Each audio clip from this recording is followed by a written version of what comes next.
Mom, I've missed you so much. As I was dispatched to a grand mansion as a housekeeper, a familiar voice came from behind me. When I turned around, there stood an 8-year-old boy. Wait, are you? 3 years ago, my husband and son were swept away by a river and passed away. And now, a boy who looks just like my boy stood right in front of me. How dare you say that to my housekeeper? The owner of the house quickly shot down the boy's words. Something strange caught my attention, and although his face was different, his voice sounded exactly like my late husband's. With questions weighing on my mind, I began working as a housekeeper there. Little did I know that such a shocking truth was hidden away. I used to work freelance in IT, living in New York City with my husband and son. When we got married, we bought a house in my husband's name, Ken, on a 30-year mortgage. It was a big decision for me at 24 and Ken at 26. Balancing work and chores is tough, but I've got to give it my best. Since then, we both worked hard, but we were happy. However, around the time our son Ryan started kindergarten, Ken's nightlife started to become more frequent. He even began dipping into the savings we'd set aside for living expenses and Ryan's education. Worried that our family might fall apart and concerned for Ryan's future, I decided to have a serious talk with Ken. Ken, could you please be a bit more careful with your spending? At least try to stick to your personal funds when you go out. I earned that money in the first place, so I should be free to use it how I want. Spending on the kid doesn't do us any favors. I can't believe it. You only ever think about yourself. You dump all the housework and childcare on me too. Fine, I'll apologize, okay? Sorry. Geez, this is annoying. After that, he stormed out of the house. He's probably off to a pub again. He hasn't learned a thing. Even though I tried to set him straight, his partying didn't stop, and our marriage only worsened. Eventually, we barely talked, and before I knew it, Ken was coming home late nearly every night. Daddy, he's never home, is he? Ryan looked so sad, missing out on time with his dad. I was just about to reach my breaking point. But then, something unexpected happened. How about we go camping this weekend? Just the three of us. I found a popular spot, and I've already planned everything out. I was caught off guard by his sudden suggestion. Well, sure, but what brought this on all of a sudden? I know I've been a burden to you lately, and as a sort of apology, I thought it'd be nice for us to go out together and strengthen our bond as a family. He glanced at me with a bit of a sheepish smile. Thank you, Ken. I felt tears welling up, touched that my husband was thinking of our family. Hey Ryan, there's a river nearby, so how about you and I go fishing together? Yeah, that sounds awesome. I want to catch a big one and surprise Mom. Seeing my son so excited made me feel truly happy. And then came the day of the camping trip. We arrived at the spot around 4 p.m. But even though Ken had said it was a popular location, there wasn't another person in sight. Rather than a campsite, it was closer to the middle of the mountain forest. Is this place really popular? It doesn't look that way. It's a hidden gem, only known to a few. At night, you can see a sky full of stars. Just wait, you'll love it. As a camping newbie, I was honestly pretty anxious. But since Ken put in the effort to find this place, I should trust him. With that thought, I decided to enjoy the time with my family. I borrowed a tent from a friend and was about to set it up when Ken started working on something else. According to what I read online, This time is perfect for catching fish. So Ryan and I are heading to the best fishing spot now. I kind of wanted you to help me with the tent, Ken. I just really want Ryan to catch a lot of fish.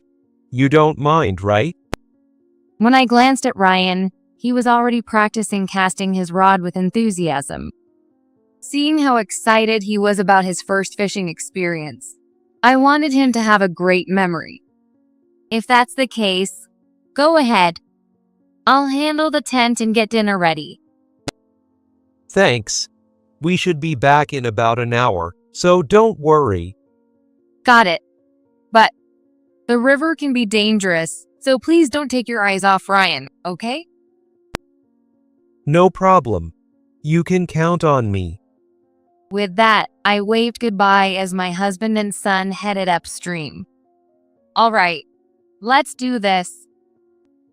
I tried to stay positive, but with no camping experience, I struggled to set up the tent.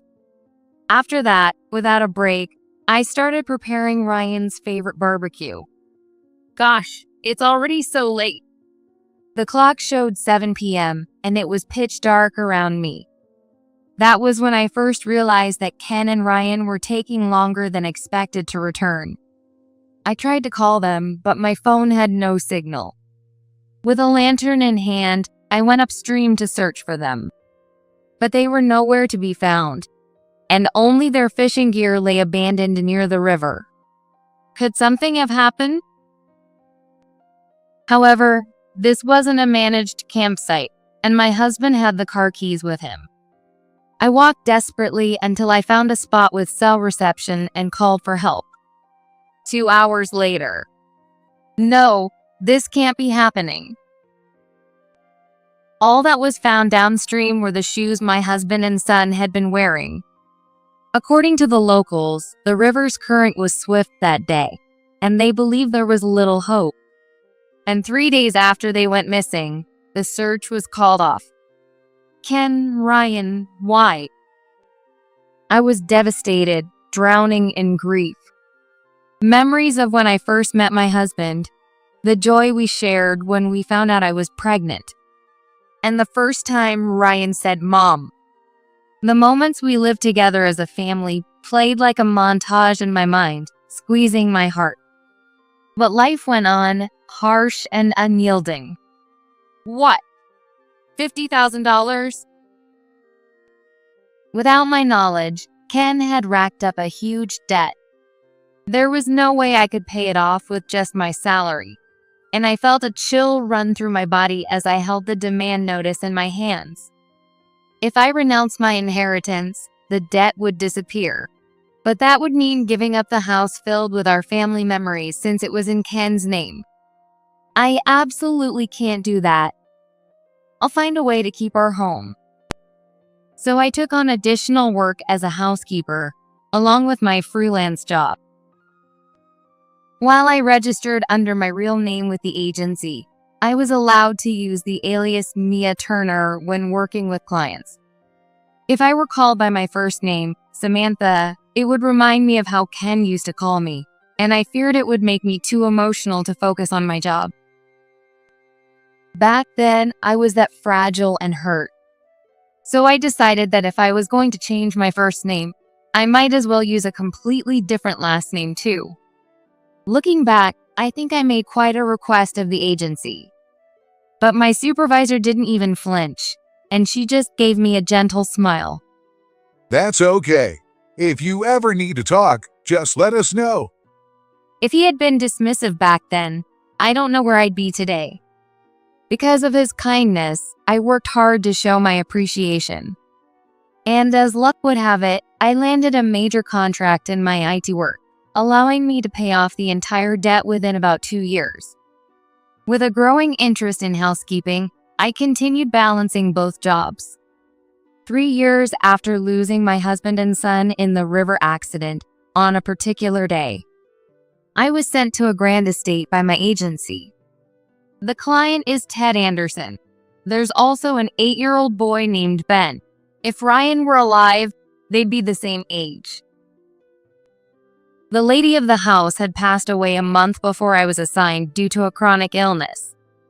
There had been a previous housekeeper, but they suddenly resigned, so I was sent in as a replacement.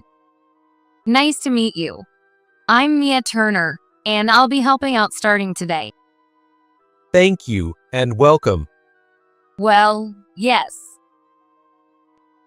I was so startled it felt like my heart might jump out of my chest. The reason? The owner of the house had a voice that sounded exactly like my husband Ken's, even though his face was different. Strangely, he also seemed uneasy, avoiding direct eye contact with me. Well, so, you're Mia Turner, right?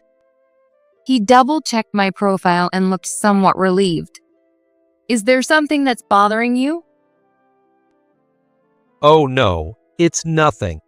I must have been mistaken. As he muttered this, his son, Ben, walked into the room. Mom? It's really you, isn't it? As soon as he saw my face, his eyes lit up. Are you Ryan? The last time I saw my son, he was just 5 years old. This boy was taller and looked more grown up, but he resembled Ryan so much it was uncanny. I've missed you. He started to walk toward me, and I found myself taking a step forward as well. But just then, Ted stepped between us. This woman is not who you think she is. It's rude to behave like that suddenly. I'm sorry. Ben's excitement faded instantly, and he retreated back to his room. I'm sorry about that. Ever since my wife passed away, he tends to react like that whenever he sees women around his mother's age. I see. I had held a faint hope that this boy might be Ryan, so his words left me feeling disappointed. His name is different, and it's probably just my imagination. I told myself it was just a misunderstanding born of my loneliness, and from that day, I began living in the Anderson home as a live-in housekeeper. As I continued my work, I gradually realized from conversations between Ted and Ben that the late lady of the house wasn't biologically related to Ben. But they never wanted to discuss the woman who had passed away. Moreover, I noticed that Ben wasn't attending school, and he didn't seem to fully understand why he was in that situation. Still, company policy forbade me from asking personal questions, so despite my curiosity, I focused on my duties. However, one thing troubled me. Ben wouldn't warm up to me at all. He kept his distance, and sometimes he'd even leave the room when I was around. It seems like he really doesn't like me. Since he reminded me so much of my own son, his coldness stung even more, as if it were my own child shutting me out. Still, I tried not to dwell on it too much, telling myself, I'm here for work after all. About a month after I started working as a housekeeper there, something unbelievable happened. That day, I was cleaning the house as usual. Then, Ben glared at me with a furious expression. What's wrong? I was shaken, but I tried not to show it and quietly looked at him. Then, all of a sudden, Ben rushed toward me. It's been so hard. The 8-year-old boy clung to me, sobbing uncontrollably. After that, he revealed something to me, and his unexpected confession brought tears to my own eyes. I hugged the boy tightly. It's okay. Everything's going to be okay now. As Ben cried loudly, I gently patted his back. Then he wiped away his tears and said, Here, handing me something. This, could it be? I understand. Leave the rest to me. After that, I uncovered the hidden truth that had been kept from me all this time. As my suspicions deepened, I decided to investigate while continuing my work as a housekeeper. And not long after, I discovered a shocking past. As anger welled up inside me, I wondered what those 3 years had really been about. I won't forgive them. I'll solve this myself, no matter what. I was determined to get revenge on the person who had driven me to the depths of despair. And then, on the day when everything was finally prepared, I decided to send Ben to stay with a friend of mine to keep him away from the coming confrontation. After finishing dinner, I sat down on a chair. It's almost time for him to come home. I quietly waited for Ted to return. Then I heard the sound of the front door opening. "Oh, welcome back. Dinner's ready, you know." Normally, I'd be dressed in the company-issued polo shirt and apron, greeting him with a welcome home. But that day, I was in my pajamas, munching on some chips while watching TV. What is with that outfit? And how dare you speak to house owner like that? It's completely disrespectful. Noticing something was off, Ted pointed at my clothes and raised his voice. But I stared back at him without flinching. This is perfectly normal. After all, I'm your wife. His eyes widened in shock. What are you saying all of a sudden? You're supposed to be Mia Turner. That's just the name I use for work. My real name is Samantha. And you're Ken, aren't you?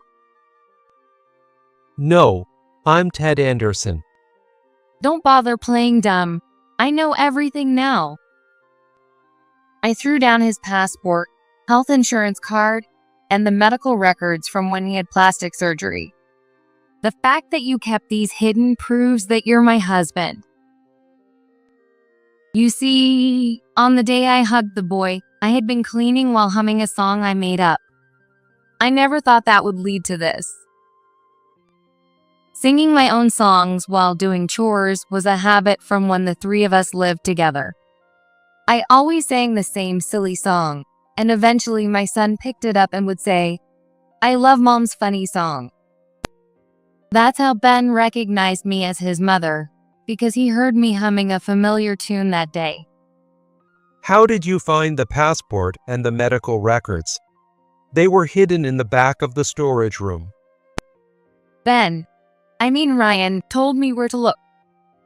When did he figure out where the valuables were hidden? According to my son, since I wasn't allowed to go outside, I had a lot of free time, so I spent it observing Dad. Because of that, he said he knew roughly where everything important was hidden. But there was something even more surprising. Ken, you faked your and Ryan's deaths by making it look like you drowned in the river so you could start a new life. According to my son, on the day we went camping as a family, Ken took Ryan to a secluded spot. Ryan sensed something was wrong and said, "I want to go back to Mom," but Ken held onto his arm and led him toward the faster currents of the river. That's when they encountered a woman. Apparently, she owned a nearby vacation home and happened to be walking along the riverbank. After talking with her for a while, Ken suddenly threw both his and Ryan's sandals into the river. And before Ryan knew it, he was living with that woman. Ryan was confused, but Ken told him, "Your mom is a bad person who tried to end our lives. The fishing trip was just an excuse to escape." Eventually, Ken forced Ryan to accept, saying, "This woman is your new mom now." At the time, everyone believed you both had died when your sandals were found downstream. But it turns out, you staged the whole thing. Was it to keep me from finding out where you were? According to my son, they took on the woman's last name, changed their first names, and moved into her home. Ryan strongly believed, there's no way Mom could be the bad one. But as a 5-year-old, he also felt he couldn't oppose his dad if he wanted to survive. Do you have any idea how scared he was every day? Of course, someone like you, who only thinks of himself, couldn't possibly understand. When I said this, Ken turned his head away. You probably kept Ryan from going to school so that his identity wouldn't be discovered. But because of that, he spent 3 lonely years. My son had no friends and had to play alone around the house. And he told me that he found a small outbuilding on the woman's estate where he created a secret base and often played. The outbuilding had a padlocked door, barred windows. The building had electricity, along with air conditioning and a toilet. Inside the roughly 100 square foot room, it was packed with books, and Ryan spent his days reading to distract himself from the loneliness. Looking back, my son kept his distance from me from the moment I started working at the Anderson home. Later, when I asked him why, he explained, "The housekeeper looked exactly like my mom, but if I asked and it turned out she wasn't, I'd be devastated by the disappointment." So he purposely kept his distance while carefully observing me. Even so, for an 8-year-old to think that deeply, it must have been all those books he read in the outbuilding that gave him a level of insight beyond his years. He would need to catch up on school subjects, but I remember feeling relief, thinking he'd quickly adapt and make friends. And fortunately, the woman who owned the home was wealthy, so Ben was able to live comfortably. She was always kind to my son, and they had many long conversations. Still, he was just 5 at the time, at an age when he wanted to play with friends. Thinking about how he was suddenly confined to a stranger's home, I couldn't help but feel a deep sadness for him. I need to push Ken further, for Ryan's sake too. I clenched my fists and reignited my determination. "Ken, you used her sympathy to get close to that woman." Oh, come on. Where's your proof? "Actually, she left behind a diary, and it says right here that you told her all of that." I pulled out a thick diary. It was a record of the woman's daily life, including detailed entries from the day my husband and son went missing by the river. Where did you find that? I had no idea it existed. Well, take a guess. She had apparently started writing in her diary while sitting beside my son as he read in the outbuilding. Ryan had told me that she kept the diary on a bookshelf in that room. My son said that although Ken knew about the outbuilding, he never visited it, either because he wasn't interested or for some other reason. As a result, he didn't know that she was writing her diary there. She lost her child in an accident, and she herself had a terminal illness with only 3 years left to live. She wrote that she wished she could live with her child one more time. According to the diary, she was shocked when she met Ryan and Ken during her walk by the river, because Ryan looked exactly like her late child. Without thinking, she shared her story with Ken. Then Ken allegedly told her, "I got divorced from my wife, but my son needs a mother. Would you consider becoming his mom?" Ken lied, claiming, "We separated because my wife was abusive," and tearfully pleaded, "Someone as kind as you would make him so happy." The woman felt sympathy for both Ken and Ryan. She also developed a desire to live with Ryan, who reminded her so much of her lost child. In her diary, she wrote about how she welcomed Ken and Ryan into her home, calling it her last gift in life. However, she felt too grateful just to have them with her, so she couldn't bring herself to discuss legal matters like adoption, as revealed in her diary. And since Ken never mentioned anything about that either, they started their life together without formal ties. The diary also mentioned that she found it strange that Ryan wasn't attending school. But Ken explained, "My son is sick to attend school, but I haven't told him that." Hearing this, she didn't question it any further. But look at this part of the diary. It says, "Ted might be lying, doesn't it?" Ken stared at the passage intently. As she spent more time talking to Ryan, she began to think that his real mother couldn't possibly be as terrible as Ken claimed. She thought so because Ryan always looked so happy when he talked about me. According to the diary, Ken persuaded her to deposit large sums of money into his account under the pretense of living expenses. Although she thought it was a bit much, she saw Ryan as a reflection of her deceased child. Believing that it would allow Ryan to live a happier life, she agreed to send the money. However, she grew suspicious of how often Ken inquired about her finances. I think he might be after my wealth. She started brushing off Ken's questions about her assets, suspecting his intentions. But the diary alone wasn't enough to serve as solid evidence. So I searched every corner of the house. I even followed him when he went out, tracking where he went. It turned out that at his favorite bar, he would often shout, "I got plastic surgery to bury my past, and I'm going to take all of that woman's money." The bartender was the one who told me this. And in Ken's room, I found numerous credit card statements, evidence of his extravagant spending. Now I'm absolutely certain. You lied for money and got close to that woman who owned this mansion. I threw the papers showing his record of extravagant purchases directly at Ken. How dare you ruin my life and Ryan's? Well, if I'd stayed with you, I'd have lived a boring life.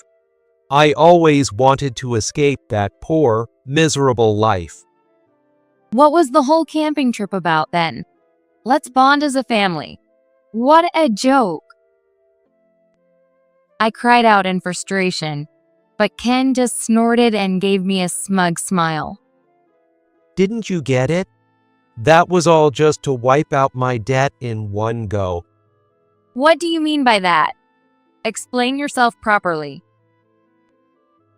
I was planning to make it look like our son drowned in an accident and collect the insurance money. Wait, are you saying you plan to take Ryan's life? He was so happy, thinking you were spending time with him. I can't believe this.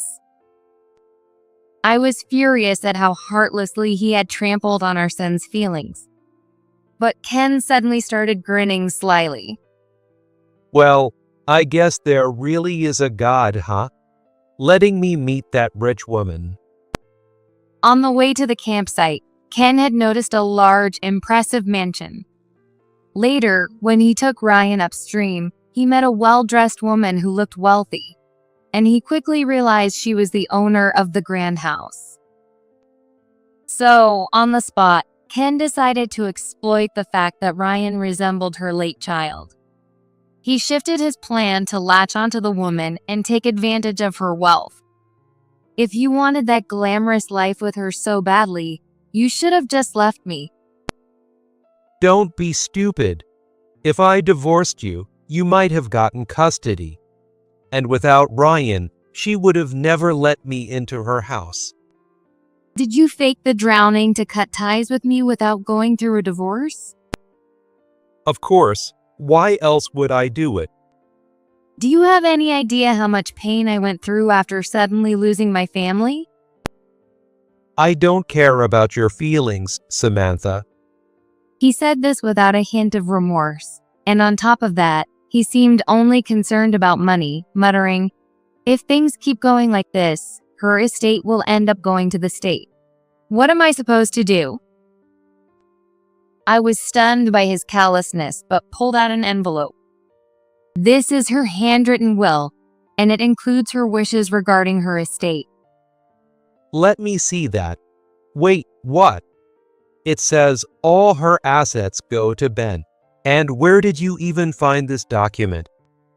It was in a safety deposit box she had. Knowing her time was limited, the woman's only lingering concern was for Ryan. She secretly handed Ryan the key to the safe, telling him, "Use my inheritance to find your mom." The safe contained her assets and her will. Of course, the diary mentioned that since a child couldn't manage everything alone, she intended to discuss it with her lawyer. However, her condition suddenly worsened and she passed away. So while Ryan had the key, he couldn't do anything with it. But on the day he realized I was his mom, Ryan came to me and handed me the key to the safe, seeking my help. Why is he the only one who gets to inherit? I lived with her too. Maybe because you never showed her any care? It turns out Ryan took it upon himself to care for the woman, and the will included a note expressing her gratitude toward him.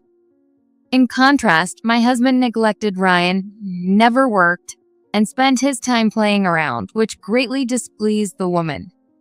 According to the note attached to the will, she felt she'd already given Ken plenty of money for living expenses and saw no need to leave him any more of her assets.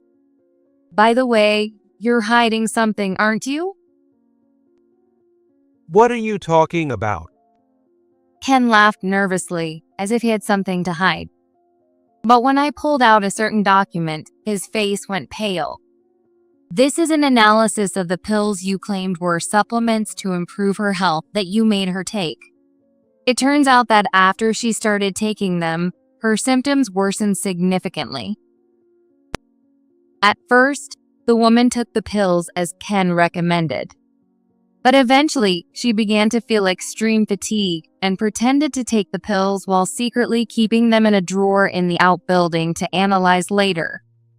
All of this was detailed in her diary.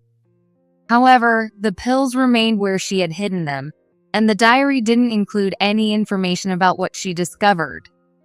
She must have passed away before she could investigate it. So, I took it upon myself to analyze the supplement ingredients on her behalf. It turned out that while the pills were easy to acquire, they contained substances that could worsen her condition. When I checked Ken's computer, I found plenty of search history for terms like drugs, illness, side effects.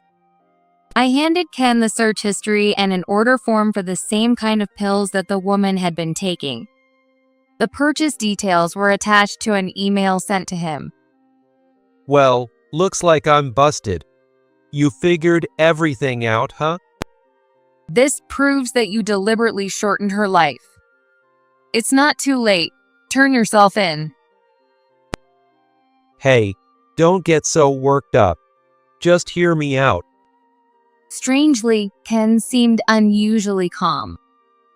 If Ryan inherits the estate, that means we, as his parents, would manage the money, right? Keep quiet about this, and I'll give you half of the woman's fortune. How about it? Not a bad deal, right? Ken casually wrapped an arm around my shoulder. No way. How can you even suggest that after taking someone's life? I pushed him away with all my strength. You're such a stubborn fool. She was on her way out anyway, even if I'd done nothing. So why are you making such a big deal out of this? Ken shouted angrily, trying to intimidate me. I thought you might show some remorse, but you're beyond help. I have no sympathy left for you. Say that again. I recorded our entire conversation. I'm going to hand this over to the police. Hey, give that to me. Ken lunged at me, trying to snatch the voice recorder. Sensing the danger, I bolted from the house and ran as fast as I could toward the outbuilding on the mansion's grounds. But before I could even close the door, Ken caught up and forced his way inside. I know you're in here. There's no escape now. He blocked the door, trapping me inside. The room was small, with barely any place to hide other than the bathroom, and I found myself in a desperate situation. But just then, the door slammed shut with a loud bang. What? How? Ken was locked inside with a padlock from the outside, unable to leave. The one who's trapped is you, Ken. Samantha, did you do this? As it turned out, there was a hidden passage beneath the floor of the outbuilding that led outside, and I had already used it to escape. I had also locked the exit from the hidden passage, so even if Ken found it, he wouldn't be able to get out. I never thought this passage would come in handy like this.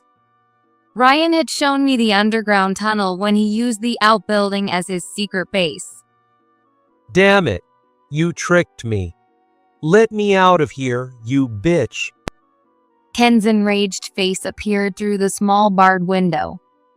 You seem pretty confident for someone about to be arrested by the police. No, wait. How about this?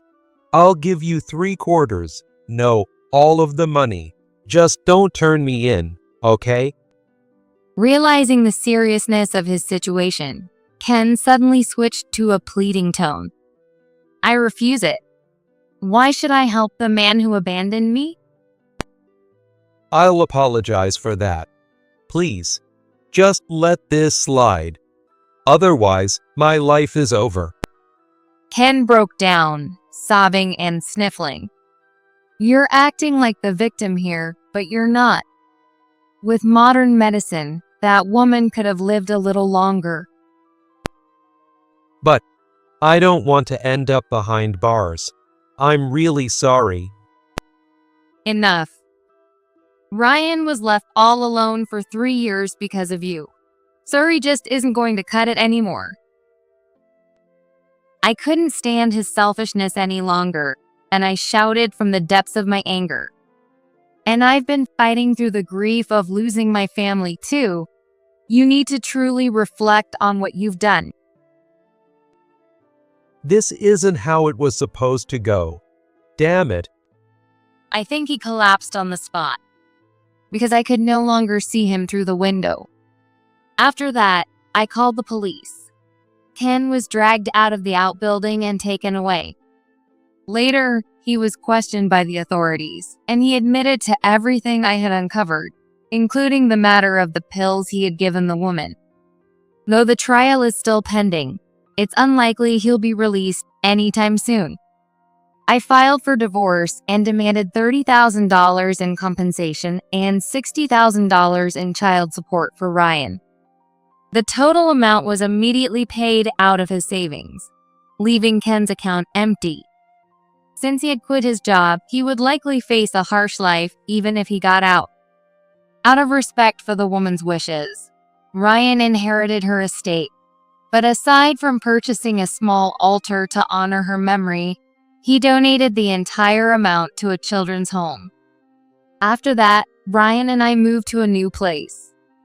Ryan has made his new friends, and I continue to work in IT while also taking on housekeeping jobs.